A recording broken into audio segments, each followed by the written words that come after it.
성도 여러분 안녕하십니까? 이렇게 또 옮긴 성전에서 여러분을 만나게 되어서 반갑습니다.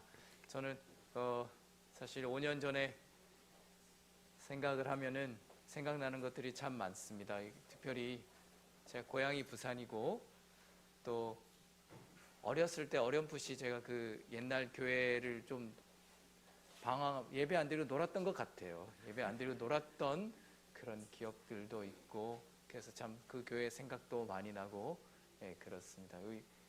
우리 성도님들 다 같이 자리가 없어가지고 바닥에 앉아 같이 예배드리던 그런 우리 성도님들 오늘 이렇게 만나서 함께 예배드리게 돼서 반갑습니다. 정말 부산에서 구덕산, 승악산 산에 다니고 또 송도, 다대포 산으로 바다로 다니던 좋은 기억들이 너무 많이 나고 삭막한 서울에서 지내고 있습니다. 지금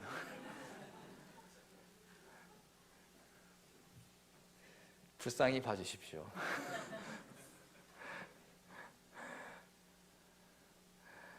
오늘 서머나 교회를 위한 편지를 살펴보겠습니다. 요한계시록 2장 8절에서 11절에 있는 말씀입니다.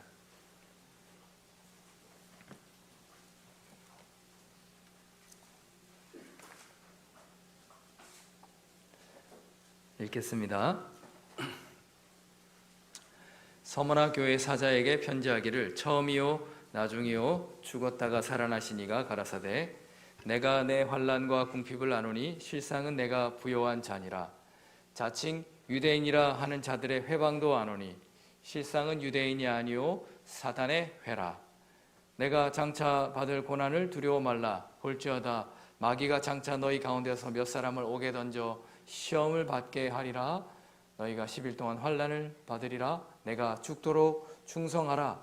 그리하면 내가 생명의 면류관을 내게 주리라. 귀 있는 자는 성령이 교회들에게 하시는 말씀을 들을지어다. 이기는 자는 둘째 사망의 해를 받지 아니하리라. 아멘.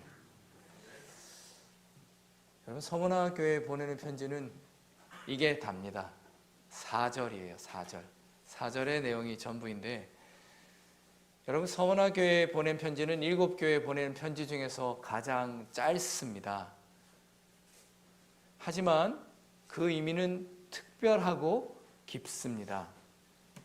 여러분, 이 짧은 4절이니까 우리가 한눈에 들어오는데 이 4절의 내용 가운데 여러분은 어떤 내용이 가장 눈에 들어오십니까?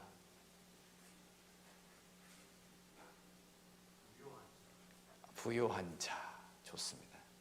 근데 자주 반복되는 말이 있는데 죽음이라는 말이 이 4절 안에 3번 반복됩니다.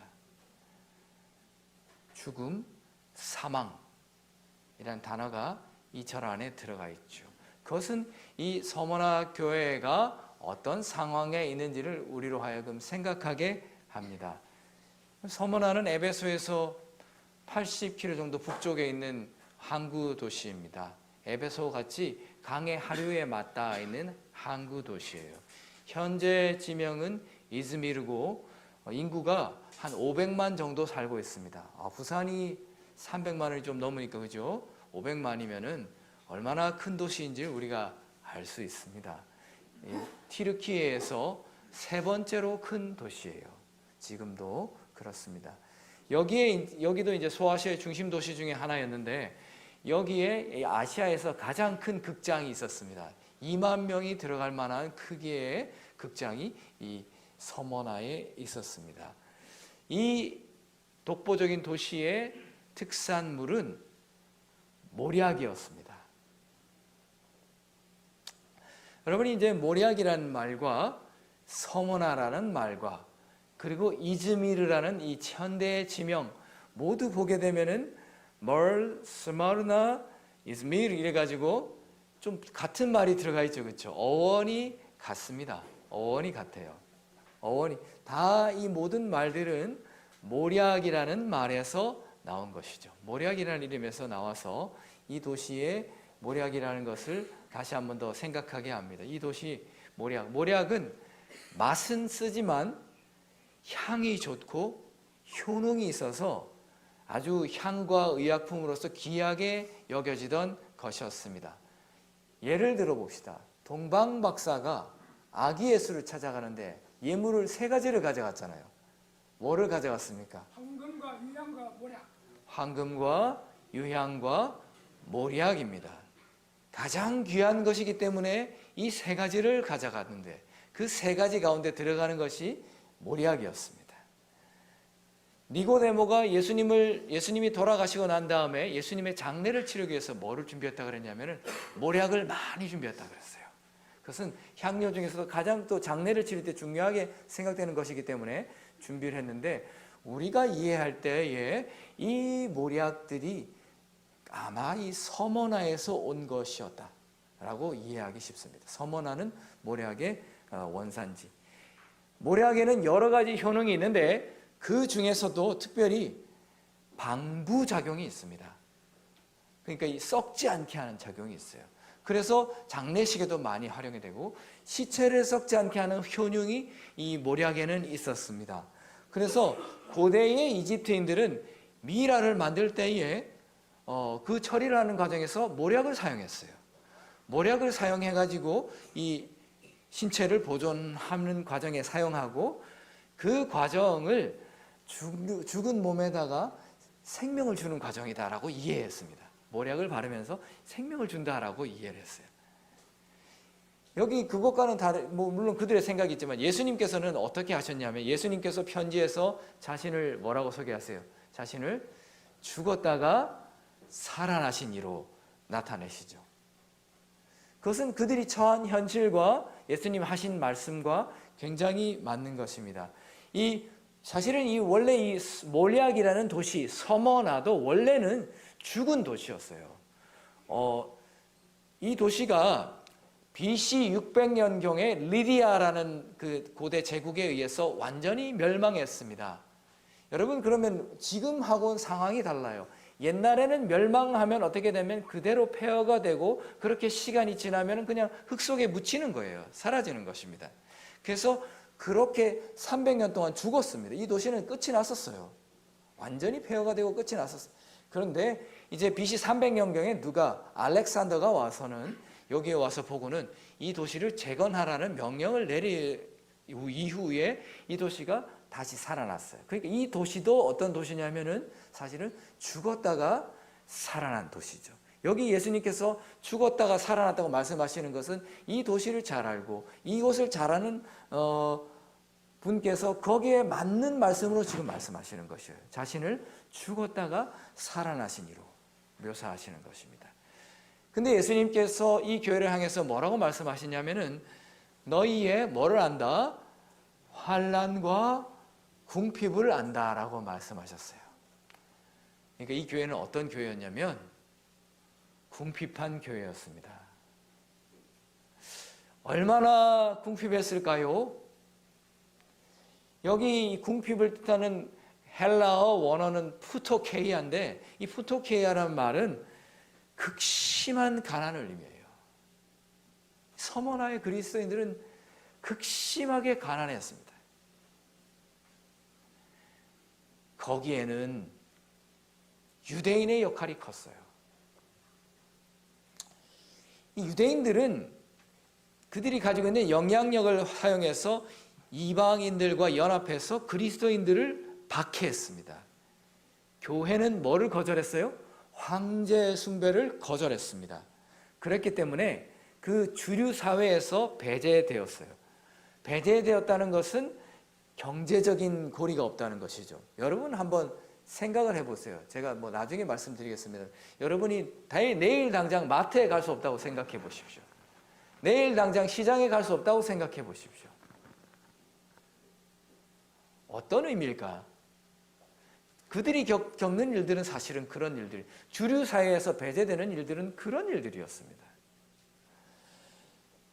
그래서 근데 이제 그들은 핍박을 받는데, 안식일을 지키는 이 무리들은 핍박을 받는데 유대인들은 면제되었습니다. 유대인들은 어떻게 했습니까? 돈을 사용했죠. 돈을 사용해서 로마인들의 마음을 샀습니다. 그리고 그들하고 야합했어요. 황제 숭배, 유대인들이 황제 숭배 했을까요? 안 했을까요? 안 했습니다. 그러나 유대인들은 황제 숭배 안 해도 오케이. 그렇게 인정을 받았어요. 돈을 주고 야합해서 의무에서 면제됐어요. 근데 안식일을 지키는 이 그리스도인들은, 황제 숭배하지 않는 이 그리스도인들은 핍박의 대상이 되었죠. 원래는 처음에는 유대인하고 비슷하게 취급당하다가 예루살렘이 멸망한 이후부터 유대인들의 그 활동이 더 심해지면서 핍박이 심해졌습니다. 방해와 모함을 받았죠. 여러분, 유대인과 그리스도인이라는 이 두 무리가 이 서머나 지역에 있었는데, 사실 이 유대인들은 성장할 수는 없습니다. 어떤 요인으로만 성장할 수 있냐면, 유대인들은 생물학적인 요인, 그렇죠. 유대인으로 태어나야 유대인이 늘어나는 것입니다. 그 요인 외에는 그렇게 성장하지 않는, 그러니까 영어로 말하면 인바운드예요. 안쪽으로만 들어오는 것입니다. 자기 안쪽으로만 행동하는 인바운드죠. 그런데 그리스도인들은 어떤 특성을 가지고 있냐면, 그리스도인들은 밖으로 나가는 아웃바운드를 가지고 있었거든요. 그들은 생물학적인 요인이 아닐지라도 그들은 성장하는 집단이었습니다. 사랑을 가지고 밖으로 나가는 거죠. 그 사랑에 사람들이 감동을 받는 것입니다. 많은 로마인들, 심지어 유대인들도 그리스도인이 되었습니다. 그들은 점점 성장해 나가니까 사회의 위협으로 여겨지게 되었습니다. 그렇게 아웃바운드 성장하는 집단이었죠. 많은 그런 사람들이 그리스도인이 되고, 그런 일이 생기면 생길수록 이 교회가 겪는 핍박이 심해졌습니다. 어려움이 커졌습니다. 그들이 겪는 어려움, 궁핍, 실직, 그리고 거기에서 더 나아가서 그들에게는 투옥, 그리고 죽음이 있었습니다. 그러니까 우리가 이 교회가 직면하는 문제가 죽음이라는 것을 다시 한 번 더 생각해 보게 되죠. 그렇게 말로 할 수 없는 어려움을 겪는 이 교회를 향해서 예수님께서는 나는 죽었다가 살아납니다 라고 말씀하셨어요. 너희에게 생명의 위협, 죽음의 위협이 있느냐? 보라, 나도 고난을 받았다. 받고 죽었다. 그러나 나는 다시 살아났다.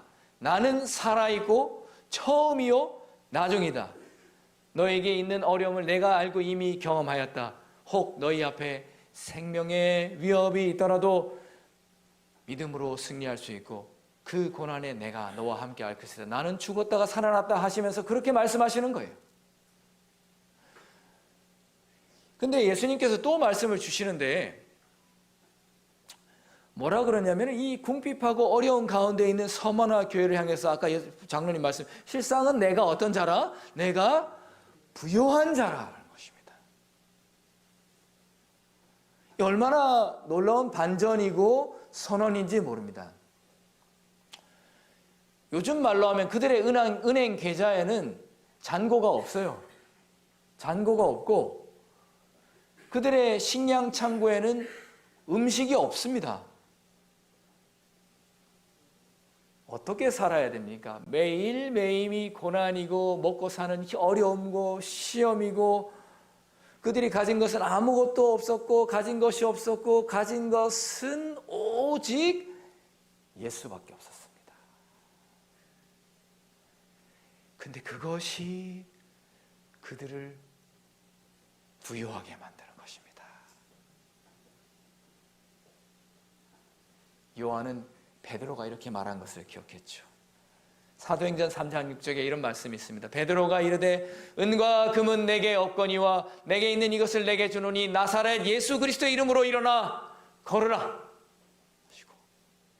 베드로가 뭐라 그랬어요? 은과 금은 내게 없거니 내게는 뭐가 있다? 내게는 예수가 있다. 그것으로 하루를 살아나가는 믿음이 바로 이 서머나 교회의 믿음이었습니다. 주변은 부요한 도시 가운데 있지만 그들은 가난했고, 그런 가운데서도 누구를 생각해요?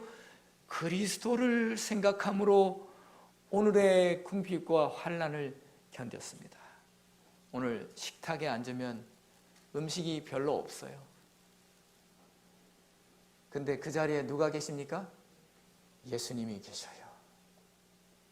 나의 대화 속에 누가 계십니까?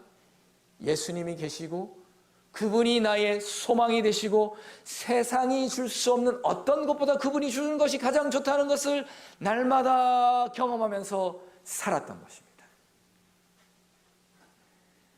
그에 비하면 우리는 어떻습니까? 우리는 통장에 잔고가 있죠. 창고에는, 우리는 요즘 창고가 아니고 요즘 냉장고가 있습니다. 냉장고에는 음식이 막 가득 있습니다. 우리는 살만한 집에 살고 좋은 물건도 사고 여러 계획도 세우고, 사실 우리가 어렵다고 하지만은 우리는 정말 세계 상류 몇 %에 들어가는 사람들이거든요, 사실은. 그렇게 사는데, 그럼 나는 무엇에 대해서 자주 말하고 생각할까? 나는 얼마나 예수님을 필요로 하고 있을까? 묻게 되는 것입니다. 사랑하는 성도 여러분, 하나님은 우리가 다른 어떤 것보다도 믿음에 부여한 사람이 되기를 원하십니다. 재물을 쌓아두었지만 하나님에 대하여 부여하지 못한 사람이 아니기를 바랐습니다. 사랑하는 성도 여러분, 오늘 말씀처럼 은과 금이 아니라 내게는 무엇이 있다? 예수 그리스도가 있다. 예수를 가진 사람이 되기를 바랍니다. 그 소망으로 오직 희망을 삼으시고 바라보시게 되기를 바랍니다. 서머나 교회는 물질적으로 가난했지만 영적으로 부요한 교회였습니다. 오늘 우리 교회도 그런 교회가 되기를 간절히 바랍니다. 너는, 함께 읽어보겠습니다. 시작. 너는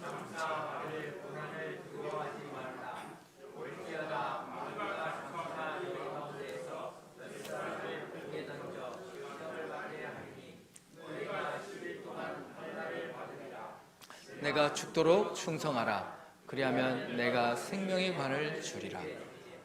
있는 자는 성령이 교회들에게 하시는 말씀을 들을지어다. 이긴 자는 둘째 사망의 해를 받으리라. 근데 예수님이 지금 겪는 것보다 더 어려운 일이 있다라고 말씀하셔. 어쩌면 더 어려운 시요, 죽음이죠. 그들의 앞엔 사망과 죽음이 있었습니다. 교회사가 유세비우스는 이런 기록을 남겼습니다. 그리스도인들의 고난에 대해서 막 말했는데, 우리는 데바이스에서 하루 동안 큰 무리를 목격했는데 어떤 사람들은 목베임을 당했고 어떤 사람들은 불로 고문을 당했다. 그리하여 사륙하는 칼날은 무디어졌고 약해지고 부러졌으며 바로 집행자 자신들까지도 지쳐서 서로를 쉬게 하여 주기까지 하였다. 얼마나 많은 사람이 죽었으면 집행하는 사람들이 지쳐서 더 집행할 수 없을 만큼, 그 칼이 무디어질 만큼 그런 일들이 있었습니다. 어떻게 그들이 겪은 고난을 말로 다 표현할 수 있을까요? 내가 옥에 던져지고 죽임당한다는 것은 얼마나 두려운 일일까요? 근데 그런 실제적인 두려움을 안고 있는 그들에게 예수님이 오셔서 뭐라고 말씀하시냐면은 두려워 말라라고 말씀하시는 것입니다. 두려워 말라. 우리는 교회사를 보면서 이 예언, 우리는 또 역사주의적인 이해를 따라서 이 교회가, 서머나 교회가 그 당시의 교회이기도 하지만 서기 2세기에서 3세기를 넘은 그 환란의 시기를 경험하는 그 교회를 말한다고 이해합니다. 여러분, 이것은 교회의 역사와 일치합니다. 이 서머나 교회가 겪었던, 로마 시대의 교회가 겪었던 혹독한 환란, 핍박과 일치하죠. 고난이 가득한, 고난이 정말 많은 교회, 그 교회. 그런데 이 교회는 그런 시험 앞에서도 흔들리지 않고 어떨 때는 생명까지 버리면서도 충성했던 것이에요. 그래서 그들이 이렇게 충성했기 때문에 여러분이 이 편지를 보면 이 편지에는 한마디의 책망도 없습니다. 아무런 책망이 없고 그들에게는 오직 격려와 약속이 주어져 있고 그들에게 그것이 가장 필요한 것이었습니다. 여러분, 오늘날 현대 이즈미르에 가면은 도심에 있던 아고라의 유적이 있습니다. 아고라는 시장이죠. 아고라의 유적이 있습니다. 그리고 언덕에 가면 로마 극장의 유적이 있고, 이건 아고라의 모습이고, 상인들이 여기서 거래를 하죠. 거래를 하는데 누구는 배제가 됩니까? 그리스도인들은 배제가 되었어요. 에베소도 그랬거든요. 에베소의 그 입구에서 그 분양을 하는지를 확인합니다. 분양하는 사람은 들어갈 수 있고 분양하지 못하는 사람은 들어가지 못합니다. 아고라에 들어가지 못하면은 생활할 수 없습니다. 그런 곳이에요. 그런 곳에서 생활하죠. 여기는 그 폴리캅을 기념하는 교회가 오늘날 서머나에 가면 있습니다. 서머나에 폴리캅 순교 기념 교회가 있어요. 그래서 이 모든 사실은 이 그 서머나에서 발견하는 초기 교회 유적들은 모든 곳들이 이 교회가 겪었던 순환을 말해주고 있습니다. 환란, 그 아고라의 골목골목에서 핍박이 일어났어요. 교인들이 거기서 죽었습니다. 그 극장에서 수많은 사람들이 공개 처형을 당했어요. 여기 폴리캅 교회에서 폴리캅이 잡혀갔죠. 물론 그때 지었던 교회는 아닙니다. 그것을 기념해서 나중에 지었던 교회이긴 합니다만은, 그것은 모든 경험을 말해주고 있습니다. 여러분, 7교회가 있는데 이 계시록의 7교회의 많은 교회들은 지금 사실은 터가 없습니다. 그 흔적이 다 사라졌어요. 교회들은 사라지고 유적이 되었습니다. 근데 이 서머나에는 여전히 이런 기념교회가 있습니다.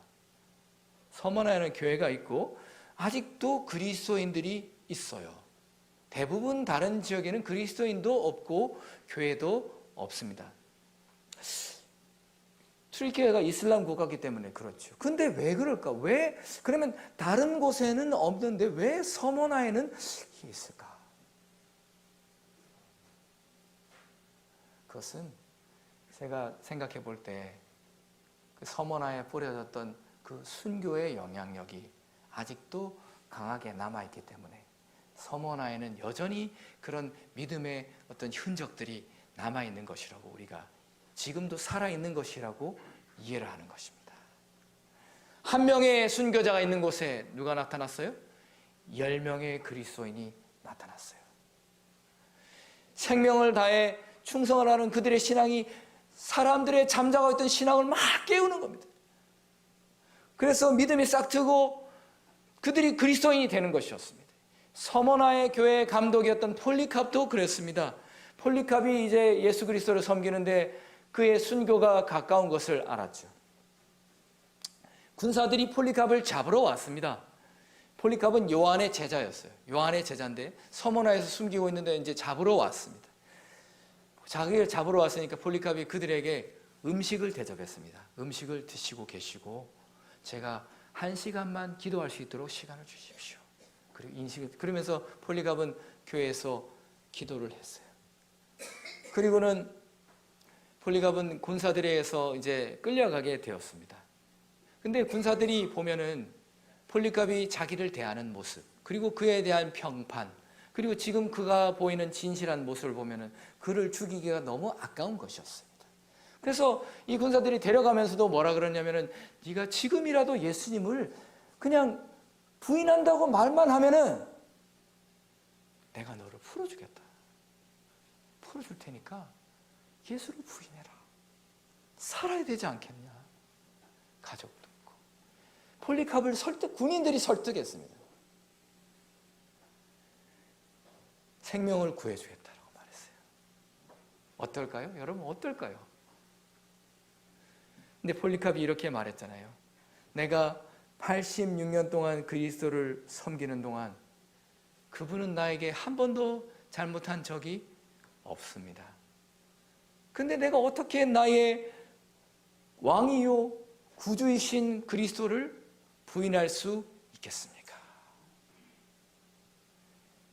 폴리캅은 화형대로 끌려갔어요.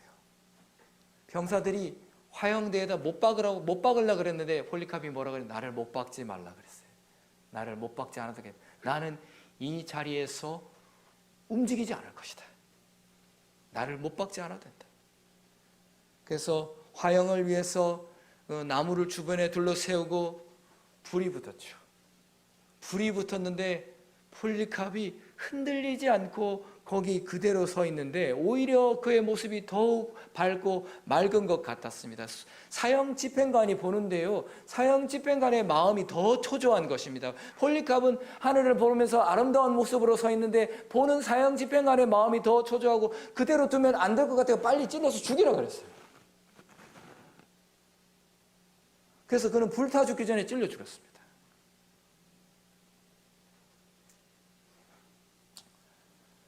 폴리캅 그렇게 순교했어요. 사랑하는 성도 여러분, 폴리캅이 움직이지 않았던 것처럼 여러분의 자리에서 움직이지 않게 되기를 바랍니다. 내가 하나님 위해서 선 그 자리에서 굳게 서십시오. 그리고 그 자리에 서서 믿음에 충성하게 되기를 바랍니다. 서머나의 교회는 모략이었습니다.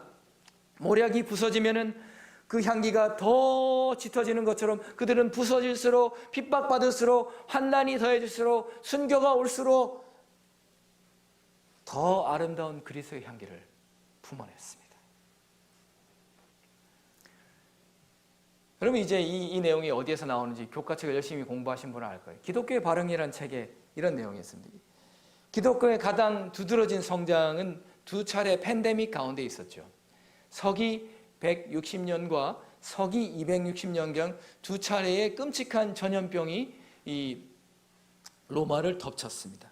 수만 명이 사망하고 도시 전체의 주민이 거의 남지 않을 만큼 심각한 전염병이 왔었죠. 근데 이때에 사람들이 죽어가는데 그리스도인들이 앞장서서 죽어가는 사람들을 돌보는 것입니다. 그들이 사람들을 돌보는데 사람들을 돌보는 이타적인 모습, 자신을 돌보지 않고 희생하는 모습, 사랑이 넘치는 봉사, 그들이 봉사가 어떤 영향을 미쳤는지 로드니 스타크라는 사람이 그래서 기독교의 발흥이라는 책에서 그것을 묘사한 것입니다.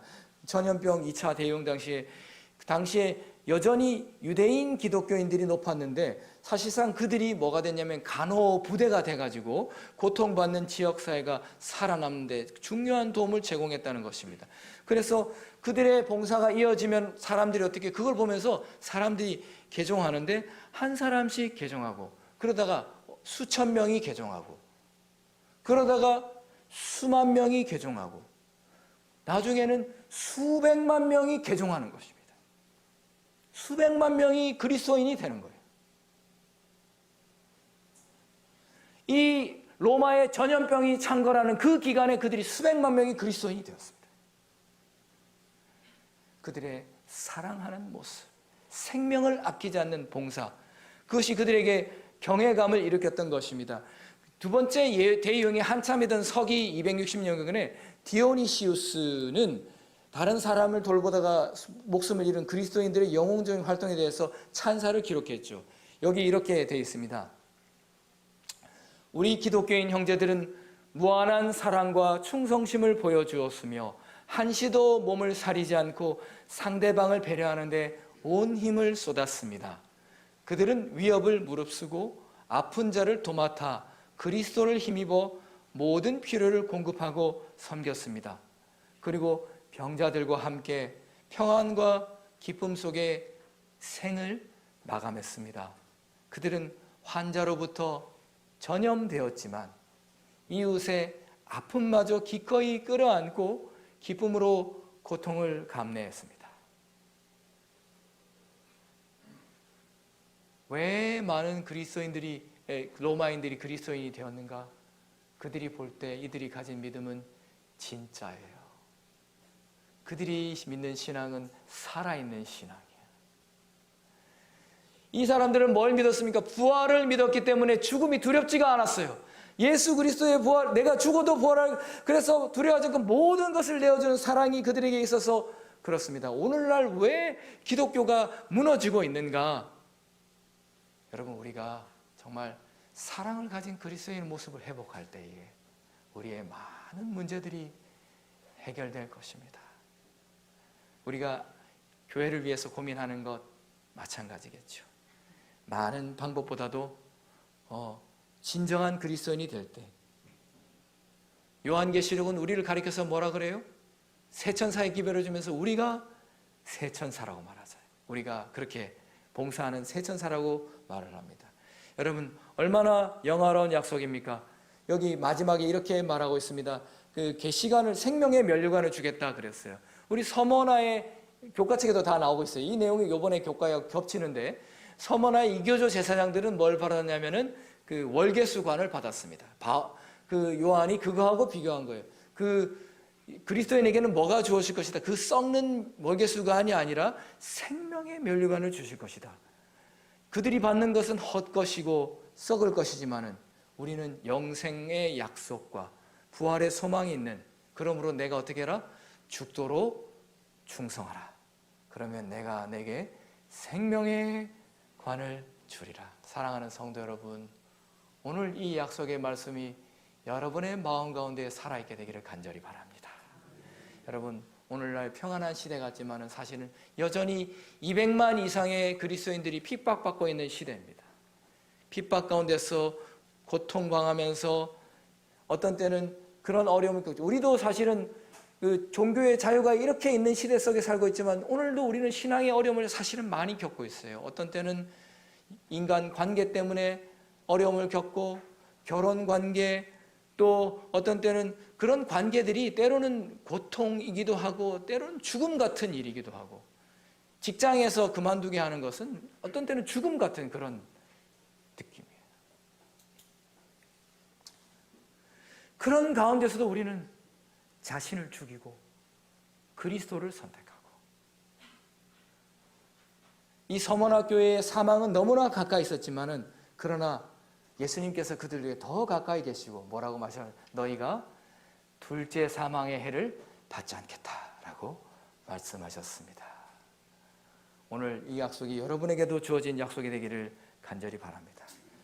제가 터키에 도착해서 이즈미르를 갔었어요. 한 20년 전의 일입니다. 이즈미르를 갔었는데, 갔던 거는 좀 그런 마음이 있었어요. 남들이 가지 않은 길을 좀 가고 싶다라는 마음이 있었어요. 배를 타고, 그리스에서 배를 타고 터키에 입국을 했는데 사람들이 같이 와서는 다 어디로 가냐면 전부 다 이스탄불로 가는 것이었습니다. 이스탄불로 가는 것인데, 근데 여기 중간에 이즈미르라는 도시에 탁 내렸는데, 이 도시가 500만이나 되는 도시인데 다 이스탄불, 남들은 다 이스탄불로 갈 때 나는 그래도 뭔가 있지 않겠나고 이즈미르에 가겠다고 내렸어요. 내려서 갔습니다.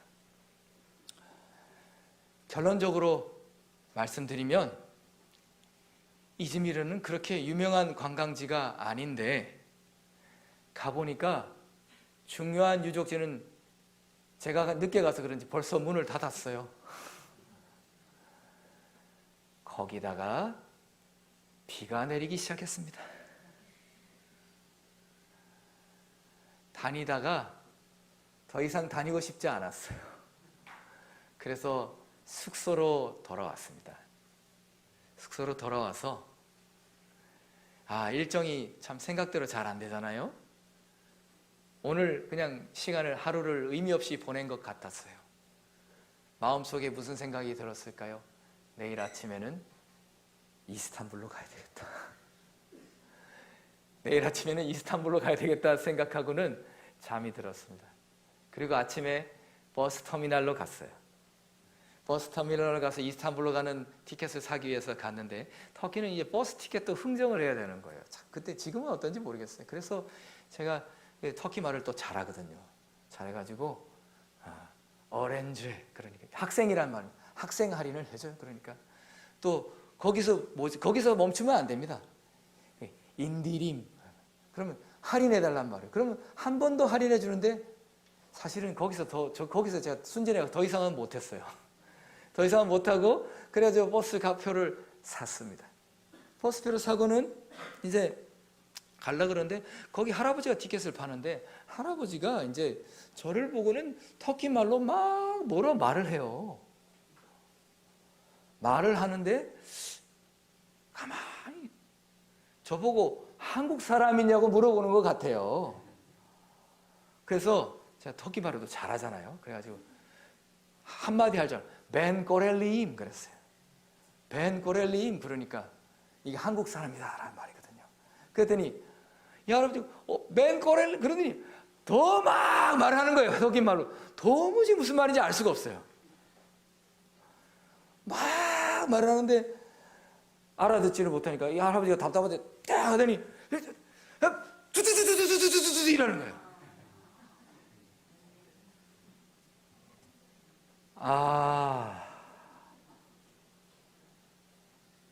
이 할아버지가 한국 전쟁에 참여했던 군인이었어요. 근데 갑자기 할아버지의 눈이 붉어지고 저도 눈이 붉어지는 거예요. 이분이 우리나라를 위해서 목숨 걸고 싸웠구나 생각해 보니까 얼마나 감사한지. 제가 그래가지고 그 할아버지한테 감사하다고 인사를 드리고 제가 뭐 조그만 선물이 있어서 선물을 하나 드렸어요. 그분의 삶에 어려움이 있었지만은 그래서 이렇게 향기가 나고 있구나. 그리고 다시 생각해 봤어요. 그랬더니 내가 이즈미르에 잘 왔어요. 그분을 만난 것만으로도 의미가 있는 거예요. 나를 위해 고생하고 희생한 그분을 만나니까 그 길이 의미가 있더라고요. 우리 때로 묻잖아요. 오늘 내가 뭘 위해서 살지? 인생 왜 사는가? 인생이 때로는 뭐 같냐면 이즈미르 여행 같아요. 그래서 시간이 의미 없이 지나가는 것 같고 뭔가 이루어지지 않는 것 같고 실패한 것 같은 느낌도 많아요.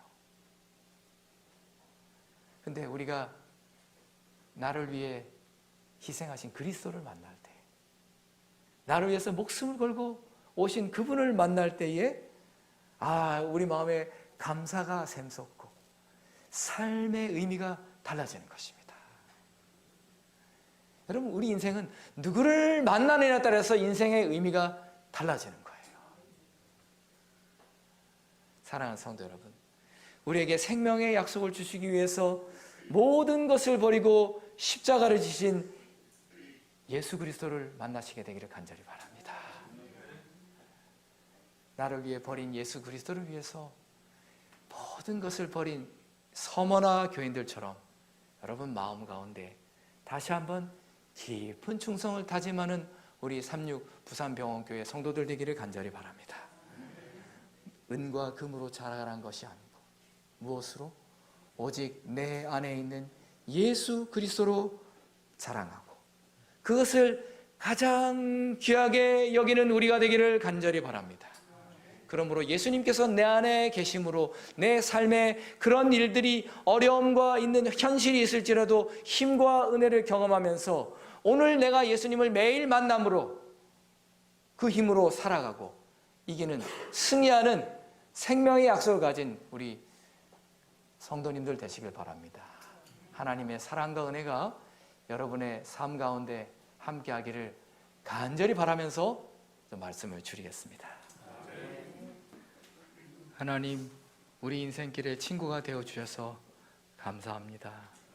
주님 의지하고 인생길 달려가오니 하나님 찾는 사랑하는 종들의 기도를 들어주셔서 그들의 고난과 형편을 아시겠사오니 하나님께서 은혜를 베풀어 주시고 인도하여 주시옵소서. 병마로 고통하는 종들 주님께서 기억하여 주시옵시고 하나님 소망 가지고 나갈 때에 이 땅에서 건강함과 은혜를 베풀어 주시며 주님의 은혜 가운데서 강건할 수 있도록 도와주시고 또 여러 가지 문제로 주님을 찾을 때에 하나님의 선하신 인도하심이 함께 하심으로 주님을 의지할 수 있도록 은혜를 베풀어 주시옵소서. 그리 아니하실지라도 우리가 소망의 날에 주님과 같이 함께 할 것을 믿고 영광 가운데 참여할 소망 가운데서 우리가 변함없이 굳게 설 수 있도록 믿음을 더해 주시옵소서. 이제는 주님의 서문학교에서 그 함께 하신 예수 그리스도를 따르는 믿음을 따라 살기로 결심한 모든 종들에게 아버지 하나님의 다함이 없는 사랑과 예수 그리스도의 십자가의 은혜와 오늘도 말씀하시는 성령님의 은혜가 지금부터 영원까지 함께 하시기를 예수 그리스도의 이름으로 간절히 축원하옵나이다.